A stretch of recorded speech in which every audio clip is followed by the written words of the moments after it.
Problem आ जाते हैं। तो ऐसा तो नहीं है घर में कोई प्रॉब्लम हुए जो आपने बताई थी कि पापा की याद में पहले जॉब लगी थी।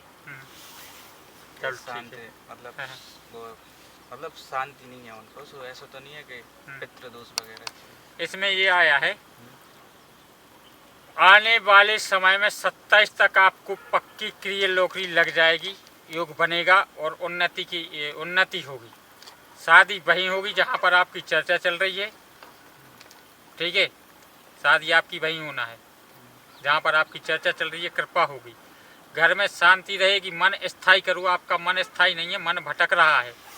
और घर में जो समस्याएं बनी है अकाल मृत्यु के कारण बनी है, कामना पूर्ण होगी, आशीर्वाद है। सो सॉल्यूशन का है उसका सॉल्यूशन यही है कि आप अपने ग्रह का बंदेज करवाएं, प्रभु का पाठ करवाएं और घर का बंदेज करवा दे, आपकी समस्याओं का समापन हो जाएगा, आशीर्वाद। पाठ हमने करवा दो शनिवार को लास्ट। हाँ। मतलब कि हवन और किससे करवाया था आपने पाठ? हमारे यहाँ के पंडित जी हैं, उनसे कराया। अच्छा, तो अब उस जैसे आपने प्रभु का पाठ करवा दिया, हवन करवा दिया, आप ग्रह का बंदेज और करवा दो, बालाजी महाराज कृपा कर देंगे, आपकी समस्याओं का समाधान हो जाएगा, आशीर्वाद है। बोले बालाजी सरकार की जय। 2027 में जॉब हुई है कि 27 जनवरी? क्या जॉब 2027 में हुई है कि 27? 2027 में आपका पक्का हो जाएगा। अभी तो जैसे कि आप जो आपका जो क्रियल बन रहा है ये आपकी पुनः फिर से छूटेगी। अच्छा, 27 में आपका योग बनेगा क्रियल। बोले बालाजी महाराज जी की जय। सुबह हम जा सोच रहे हैं पंडित जी कैरियर चेंज कर दें कि यही में रहें? इसी में रहो। जी एक जो क्वेश्चन हमारा तो कहे कि डाउट होता है जैसे अभी हमें जॉब लगी उसके बाद छूट गई, फिर इतना टाइम होगा 9-10 महीना। अब वही है कि अब जैसे शादी करें तो स्टेबिलिटी नहीं है, तो कि मैं आगे है कि छूट के नहीं है, तो जो इससे ज़्यादा भी दिमाग सही नहीं रहेगा। ये भगवती का मंत्र है, इसको नित्य प्रतिदिन 108 बार करो, बालाजी महाराज कृपा कर देंगे, आशीर्वाद।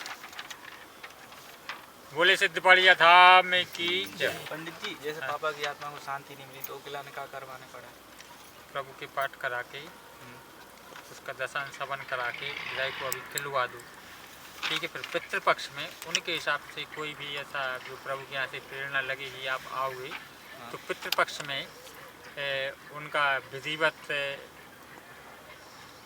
कर दो, तो पितृपक्ष में आप करोगे, उनकी आत्मा को शांति मिल जाएगी, तृप्त हो जाएगी और वो आपका पीछा छोड़ देगा। पिताजी को ऊपरी चक्कर तो सो इसके कारण हुई थी। हाँ, ऊपरी चक्कर था। हाँ, करवाया था किसी ने? करवाई हुई विद्या के कारण।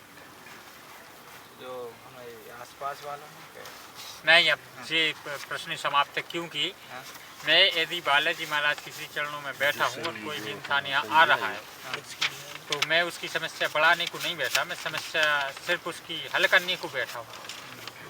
और मेरा मकसद कहीं से कहीं तक ये नहीं रहता कि मैं किसी को फालतू शब्द भूल के और उसके मन में किसी भी प्रकार की कोई छोटी शंका हो नहीं। आप सिर्फ समाधान चाहे तो आपका समाधान हो जाएगा। पंडित जी जब से पिताजी खत्म है ना, हम कंटिन्यू 3-4 साल तक बीमार रहे और हमें कालो कफ निकला। तो सुबह हमें एम्स से चले गए, भोपाल की पीपुल्स हॉस्पिटल, हर जगह दवाई करवा ली, कहीं सही नहीं बैठे। फिर हमारे यहाँ की दादी ने हमें झाड़ो तो हम कफ बंद हो गए। तो बाकी हम अपनी पूरे MP में अच्छी बड़ी हॉस्पिटल। तो आप इससे आप स्वयं अंदाज लगा सकते हो कि भैया जब आप बड़े बड़े डॉक्टरों के यहाँ दिखा के आए, आप डॉक्टरों के यहाँ सही नहीं हुए और झाड़ने से आप ठीक हुए हैं, तो अब मुझे कहने की कुछ आवश्यकता ही नहीं है। हमारे ऊपर भी तो नहीं है वो चक्कर, वो आपके घर परिवार पर है, पूरे घर पर ही है, आपके स्वयं आपके भर ऊपर नहीं है, पूरे परिवार पे ही वो चीज़ है।